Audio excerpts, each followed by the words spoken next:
Dear friends, నేను మకెన్ శ్రీనివాసరావు మాట్లాడుతున్నాను. New England general of medicine వారి నివేదిక ప్రకారం 60 దాటితేనే అసలైనటువంటి ఉత్పాదకత సాధిస్తారని నిరూపితమైంది. ముఖ్యంగా మనం అనుకుంటాం 20 to 30 వాళ్ళు ఏదైనా సాధిస్తారంటాం. కానీ 500 ఫార్చ్యూన్ కంపెనీస్ అయినటువంటి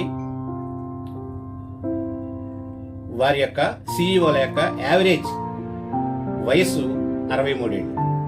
అదేవిధంగా నోబెల్ బహుమతి గ్రహీతలైనటువంటి వాడి యొక్క యావరేజ్ వయస్సు 62 సంవత్సరాలు. దీనిని బట్టి మీకు అర్థమై ఉంటుంది 60 దాటిన వాళ్ళు ఏదైనా సాధిస్తానికి ముఖ్యమైన పర్సన్స్ అని చెప్పుకోవచ్చు.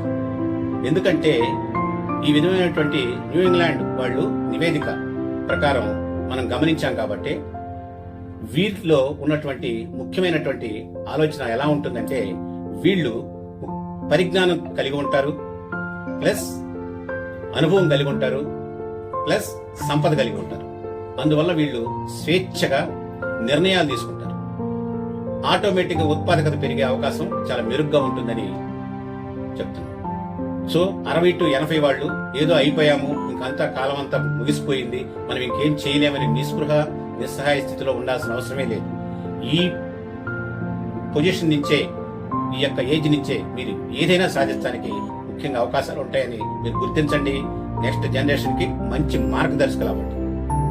ఇట్లు శ్రీనివాసరావు.